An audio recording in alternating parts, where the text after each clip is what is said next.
Oke teman-teman, Assalamualaikum warahmatullahi wabarakatuh. Selamat datang kembali di Javanikan History.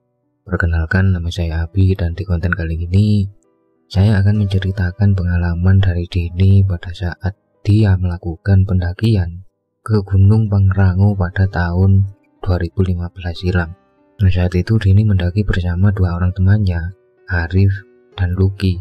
Awalnya sebenarnya mereka mau merencanakan ke Gunung Gede, tapi setelah mereka berunding macam-macam, mereka akhirnya memutuskan untuk pergi ke Pangrango aja karena udah pernah mendaki sampai ke Puncak Gede semua. Nah, di sini buat teman-teman yang belum paham, Gunung Gede Pangrango ini ada di salah satu kawasan taman nasional, tapi memiliki letak puncak yang berbeda.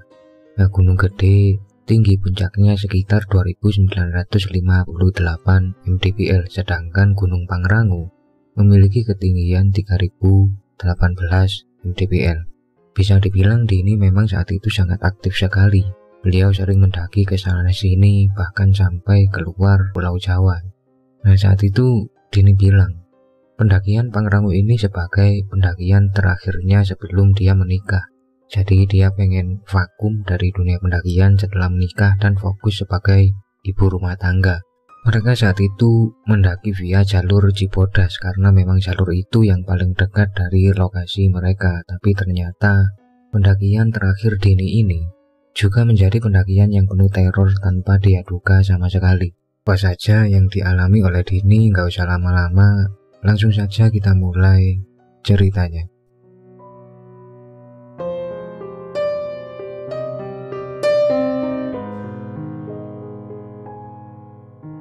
Kisah ini akan saya mulai dari saat malam itu, dini hari, Dini, Arif dan Lucky akhirnya berangkat menuju base camp Cibodas karena mereka memang berencana mulai mendaki pagi-pagi aja. Sampai akhirnya mereka tiba di Cibodas sekitar jam 5 pagi.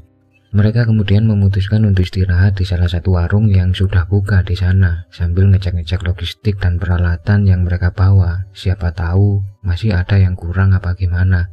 Sekitar jam 7 pagian, mereka akhirnya mulai mengurusi maksi dan mulai bersiap-siap untuk mendaki karena salah satu dari mereka yang bernama Lucky juga waktunya sangat terbatas untuk pendakian itu. Nah, selesai ngurusi maksi, mereka akhirnya jalan saat itu. Mereka memulai pendakian dengan formasi Arif di depan, Dini ada di tengah, sementara Lucky ada di belakang. Perjalanan mereka ini sebenarnya cukup lancar ya, sampai mereka melewati pos 1 atau area Curug Ciberem. Mereka istirahat di sana sebentar, minum-minum, makan-makan snack, dan saat istirahat ini Dini melihat ada sosok kucing hitam agak jauh dari tempat mereka istirahat. Kucing hitam ini kayak aneh banget karena kayak cuma diem aja melihatin mereka dengan tatapan yang tajam. Saat Dini coba pancing-pancing kucing itu dengan makanan, dia juga nggak ngerespon sama sekali. Akhirnya saat itu karena melihat Dini lagi iming-iming, Arif ini tanya, "Din, kamu ini ngapain?" Nah, Dini pun menjawab, "Itu Rif, ada kucing mau tak kasih makan kok nggak mau." Spontan Arif menoleh ke arah kucing hitam itu dan disitu Arif bilang, "Mana kucingnya? Orang nggak ada apa-apa di sana." Nah, Dini saat itu berusaha jelasin, "Itu loh yang ada di atas batu agak gede itu."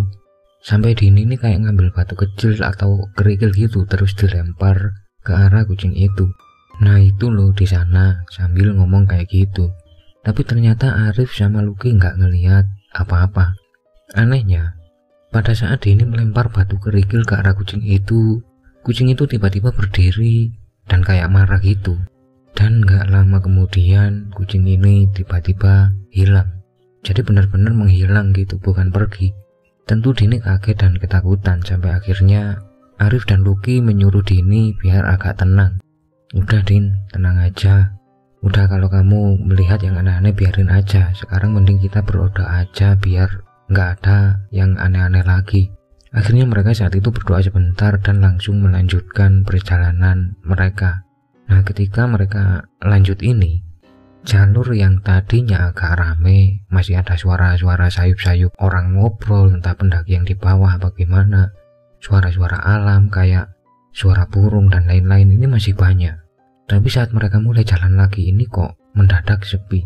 Mereka bahkan sama sekali nggak ketemu sama pendaki lain, dan itu sangat disadari oleh Dini. Karena hal itu terjadi setelah dia melihat sosok kucing hitam ini. Singkat cerita, mereka akhirnya mulai mendekati ke arah pos Cipanas. Jadi di pos Cipanas ini pandangan mereka ini sangat terbatas atau pendek karena memang uap dari air terjun yang mengalir ke bawah. Jadi di sana ada air terjun, airnya ngalir, kemudian uap atau embunnya ini menutupi jalur, jadi pandangan mereka sangat terbatas. Mereka jalan pelan dan akhirnya sampai di area shelter kandang batu. Nah, ketika mereka baru aja nyampai di area kandang batu, mereka ini kaget karena di sana sudah ada seorang pendaki perempuan yang lagi terlentang dan kayak merintih kesakitan gitu. Tentu mereka cepat-cepat menghampiri pendaki itu, dan di situ mereka lihat kondisi pendaki itu sudah cukup parah kayaknya. Dan Dini mikir ini sudah pasti hipotermia karena gejalanya sangat jelas. Mereka akhirnya berbagi tugas.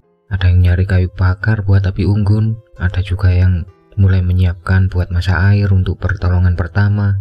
Sementara Dini terus memantau keadaan pendaki ini yang emang kondisinya sudah sangat parah. Dini juga ngerasain badan pendaki ini juga udah sangat dingin banget, mungkin saking parahnya, dan kayak udah nggak bisa ditanyain lagi dia siapa, kelompoknya di mana. Jadi cuma kayak orang sakit yang merintih-rintih aja gitu setengah sadar. Nah di situ karena nggak mau kejadian apa-apa, Lucky akhirnya berniat untuk turun minta bantuan orang di bawah.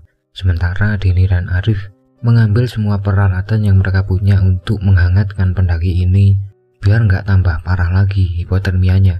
Nah mereka pun saat itu langsung siap-siap. Lucky ngambil carrier-nya, Dini sama Arif ngambil barang-barang yang bisa dipakai buat ngangetin pendaki ini.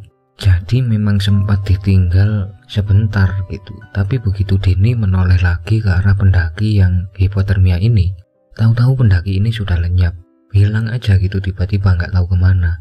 Padahal itu deket banget, hanya 1 meter lebihan di belakang Dini. Sontak mereka bertiga saat itu benar-benar bingung. Kemana pendaki yang barusan? Masa iya bisa jalan dengan kondisi kayak gitu?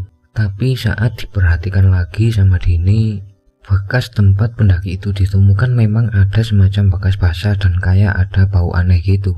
Menurut Dini kayak bau khas dari bunga-bungaan, mirip banget sama wangi mayat yang baru saja dimandiin. Mereka pun panik saat itu karena mereka baru menyadari ternyata itu bukan benar-benar manusia. Mereka diganggu dengan sosok pendaki ini.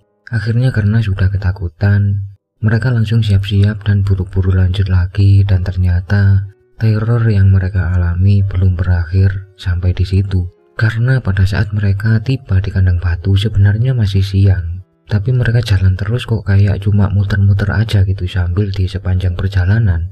Sesekali mereka kayak mendengar suara tertawaan, kadang suara anak kecil tertawa, kadang suara perempuan, dan yang paling menakutkan ada lagi suara ketawa dari sosok yang kayaknya sosoknya gede banget karena suaranya benar-benar besar. Di situ sebenarnya Dini sudah bilang ke Arif dan Lucky, ini kayaknya kita gak boleh nerusin, kita kok terus-terusan digangguin gini ada apa? Kan kita cuma mendaki, gak punya niat yang lain. Tapi saat itu Arif dan Lucky minta untuk tetap lanjut dan doa terus saja biar gak ada lagi gangguan-gangguan semacam itu.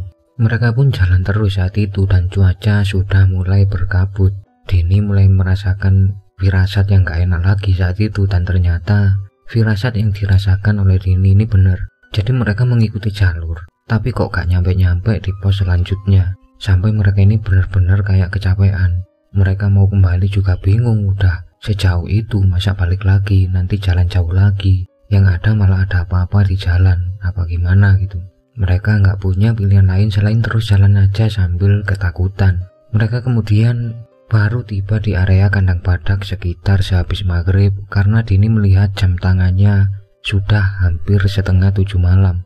Mereka lega akhirnya sampai juga di sana setelah tadi kayak cuma muter-muter aja sambil terus mendengar suara-suara yang aneh. Yang akhirnya karena udah kecapean, mereka pun buka camp dan berencana mau summit besok pagi aja. Nah mereka akhirnya saat itu masak-masak dan makan malam, dan saat mereka lagi makan, ada rombongan lain yang baru aja sampai di sana saat itu. Mereka akhirnya cukup lega karena ada teman lain yang bisa diajak summit bareng esok pagi, karena memang rombongan ini juga berencana buka camp di sana. Singkat cerita, mereka akhirnya ngobrol-ngobrol dan dari situ Dini baru tahu kalau dari cerita rombongan yang baru tiba ini, memang di kandang batu beberapa waktu sebelumnya ada pendaki perempuan yang meninggal karena hipotermia, dan ciri-cirinya sangat mirip dengan yang dijumpai sama Dini dan teman-temannya tadi. Mereka semua pun sepakat untuk mendoakan pendaki yang meninggal ini, dan akhirnya setelah selesai ngobrol dan lain-lain, mereka semua memutuskan untuk tidur. Esok harinya sekitar jam 8, Dini dan yang lain ini baru bangun, dan ketika mereka keluar tenda, mereka cukup kecewa karena rombongan yang semalam nginep sama mereka ini udah nggak ada. Kayaknya udah jalan duluan. Padahal mereka sebenarnya malam sebelumnya mereka udah janjian buat summit bareng.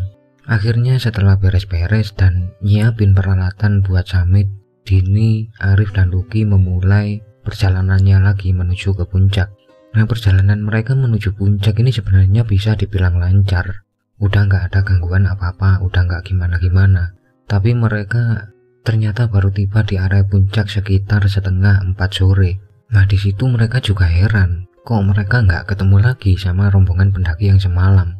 Apa mereka nggak jadi naik atau udah turun?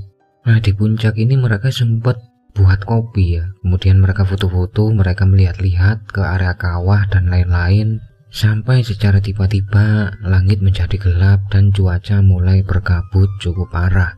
Di situ akhirnya mereka buru-buru untuk turun karena takut kabut akan semakin parah dan menutupi jalur mereka.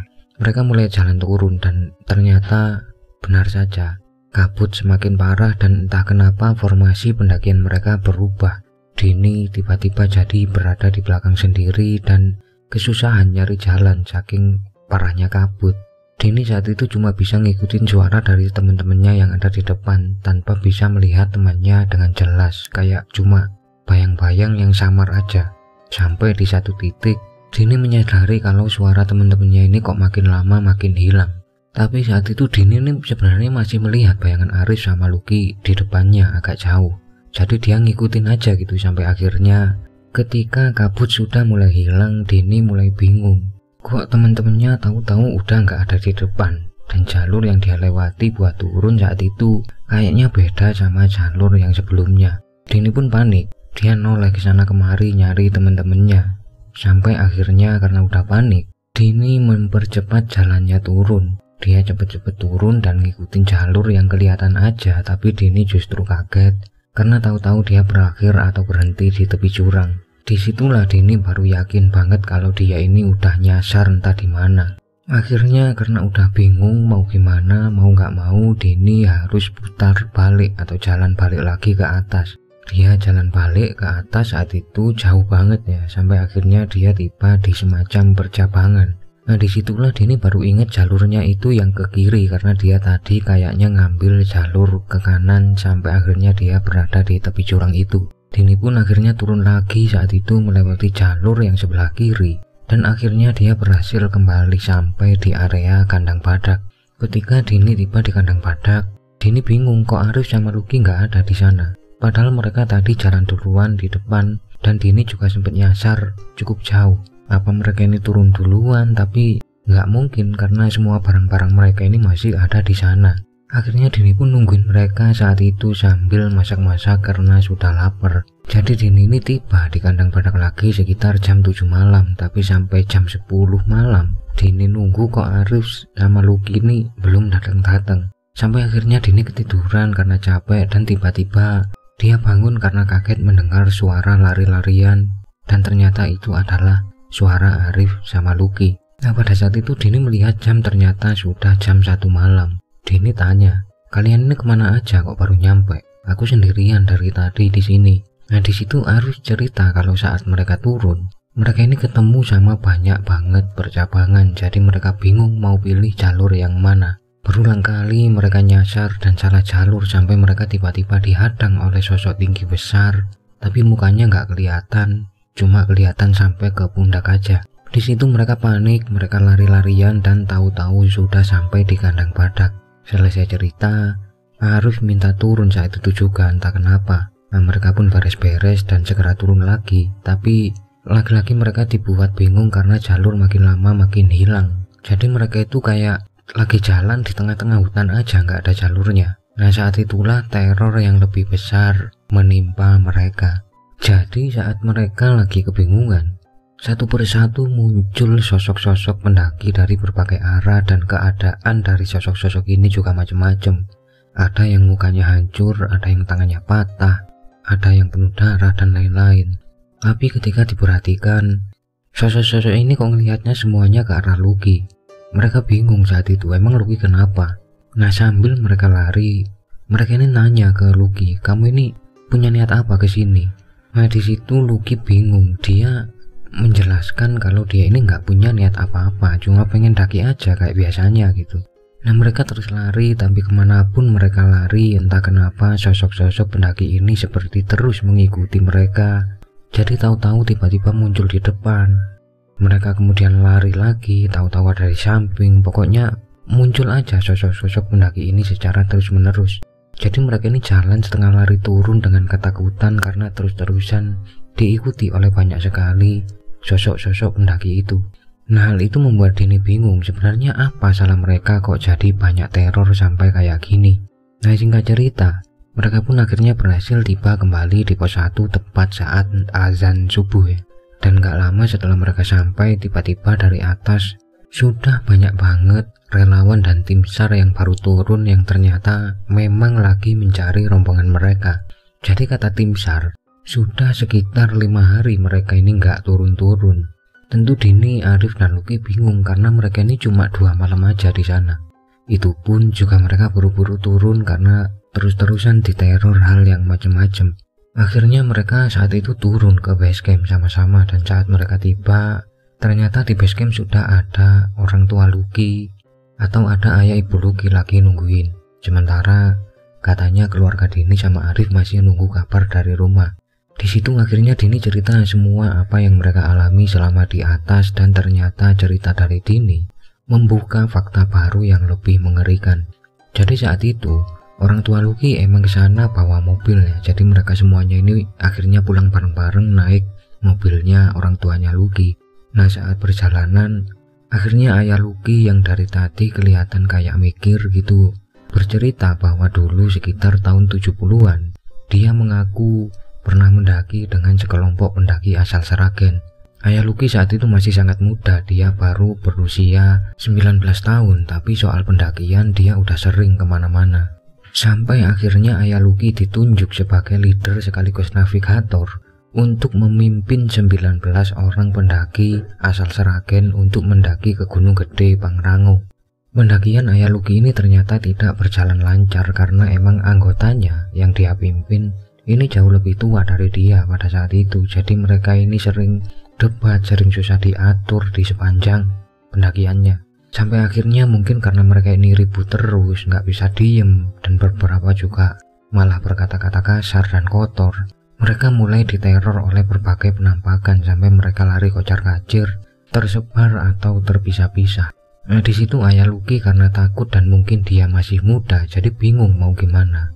Dia turun sendiri sementara yang lain nggak tahu entah kemana karena emang udah kepisah-pisah, udah nggak karuan. Padahal harusnya ayah Lucky ini ngumpulin mereka semua dan diajak turun bareng biar nggak ada yang nyasar karena mereka semua nggak ada yang pernah ke sana. Nah, ketika ayah Lucky udah sampai di bawah, udah ditolong sama warga dan lain-lain, sekitar 7 hari atau seminggu kemudian ayah Lucky baru mendengar kabar kalau banyak anggota kelompok yang dia pimpin kemarin ini udah ditemukan tidak bernyawa. Ada yang jatuh ke jurang, ada yang terpeleset sampai kayak terperosok gitu, ada yang kayaknya jatuh nggak bisa balik karena mungkin udah luka apa gimana sampai meninggal dan lain-lain. Sementara sisanya ditemukan dalam kondisi yang luka-luka, ada yang pingsan juga tapi masih bisa diselamatkan, tapi cuma 2 atau 3 orang. Nah, saat itu ayah Lucky ngerasa bersalah karena dia merasa dia sebagai ketua rombongan kok ninggalin anggotanya gitu. Tapi dia juga nggak tahu mau gimana pada saat itu. Nah, ayah Lucky juga ternyata mengaku sering diteror sosok pendaki yang ternyata juga sosok yang sama yang meneror kelompok Dini tadi. Dan Dan mungkin karena itulah kenapa sosok-sosok itu hampir semuanya melihat ke arah Lucky. Mungkin karena masih ada dendam yang tersisa bagaimana jadi kena juga ke Lucky. Nah, selesai cerita itu, secara tiba-tiba mobil mereka berhenti karena di depan mobil mereka sudah ada sosok-sosok pendaki yang sejak kemarin meneror mereka semua. Nah, di situ akhirnya ayah Lucky ini tiba-tiba keluar dan kayaknya menurut Dini karena dia ngeliat dari jauh, ayah Lucky mungkin minta maaf karena dulu telah lepas tanggung jawab dan ninggalin kelompoknya sampai terjadi hal seperti itu. Gak lama kemudian sosok-sosok itu hilang secara tiba-tiba dan sejak saat itu ayah Lucky sudah nggak ngomong apa-apa lagi ke Dini dan yang lain sampai mereka tiba di rumah.